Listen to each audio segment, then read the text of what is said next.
Bonjour à tous et à toutes, je suis Cyril et aujourd'hui je suis énervé puisque je suis allé au cinéma voir le dernier Batman vs Superman. Donc je me suis dit bon, Batman, tout le monde aime Batman, Superman, tout le monde aime Superman, donc normalement tout le monde aime Batman versus Superman, c'est normal, c'est la logique. Donc j'y suis allé fier, voilà, j'étais content, j'aime beaucoup les Marvel, DC Comics, tout ça, j'en ai 10 milliards chez moi, très exactement, mais ils ont tous brûlé, vu que ma maison a brûlé une semaine et demie auparavant, voilà, c'est la vie, hein, c'est la vie, ce sont des choses qui arrivent. Je suppose que ce sont des choses qui arrivent. Et donc, je suis allé voir le film, j'y suis allé avec toute ma famille, on était 13, plus tous mes amis, on était 18, et tous mes ennemis également, on était 50, puisque j'ai beaucoup d'ennemis étant donné que je suis une personnalité polémique. Et alors on était tous dans la salle et on était scotchés devant l'écran puisqu'au début, la première partie du film qui dure environ 3 minutes et demie, c'est-à-dire le générique, était vraiment très bien faite. Les titres apparaissaient sur l'écran comme ça, en 3D un peu. C'est vraiment très bien fait. Et puis après, à partir du moment où Batman a commencé à venir dans l'écran, comme ça il y a eu un problème. Déjà, il y a un problème avec le personnage de Batman qui certes est très bien joué par Jamel Debbouze, hein, c'est un de ses meilleurs rôles, mais hélas, il manque un peu de fun, un peu de poésie dans le personnage.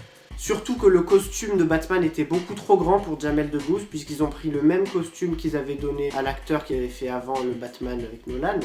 Et du coup ça n'allait pas du tout, il n'allait pas, il flottait dans le costume, ça se voyait qu'il n'était pas à l'aise et quand l'acteur n'est pas à l'aise, moi je suis pas à l'aise. Hein, c'est un petit problème que j'ai, voilà, je peux pas m'empêcher, mais quand l'acteur va mal, je vais mal et du coup là j'étais pas bien. Pareil pour Superman d'ailleurs. Superman par contre n'est pas très bien joué par Alain Chabat, on voit qu'il était fatigué, il était malade, ils auraient dû prendre un autre acteur, mais bon ils étaient tellement contents d'avoir Alain Chabat, bon. Et ben on voit qu'il est pas à l'aise avec la petite culotte rouge au-dessus du costume quoi, ça ne lui va pas du tout, hein, ça ne marche pas. Le scénario, hélas, est très mal fait. Par exemple, dans le scénario, je l'ai lu sur internet, ils ont oublié de mettre les virgules à chaque phrase. C'est pour ça que les acteurs, on ne comprend pas ce qu'ils disent. Bonjour, ça va. Non, on dit bonjour.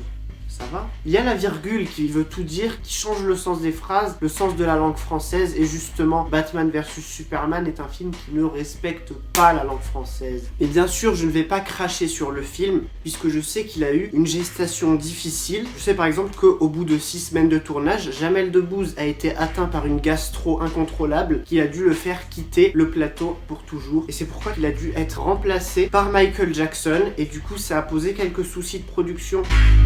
Puisque Michael Jackson ne voulait pas qu'on le reconnaisse, puisqu'il était censé être mort, je vous rappelle le complot. Et du coup, ils ont dû remplacer sa tête par la tête numérisée de Jamel Debbouze. Et c'était très compliqué à faire, ça leur a coûté 2 milliards d'euros pour faire cet effet. Et c'est pourquoi ils n'ont pas pu acheter le costume du méchant du film. Et c'est pourquoi ils ont dû reprendre les costumes des anciens Batman. C'est pourquoi on ne comprend rien au film, tout simplement.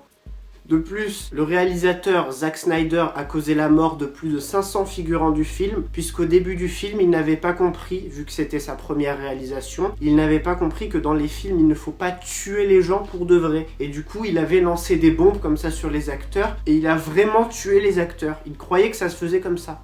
Bon, on peut pas lui en vouloir, mais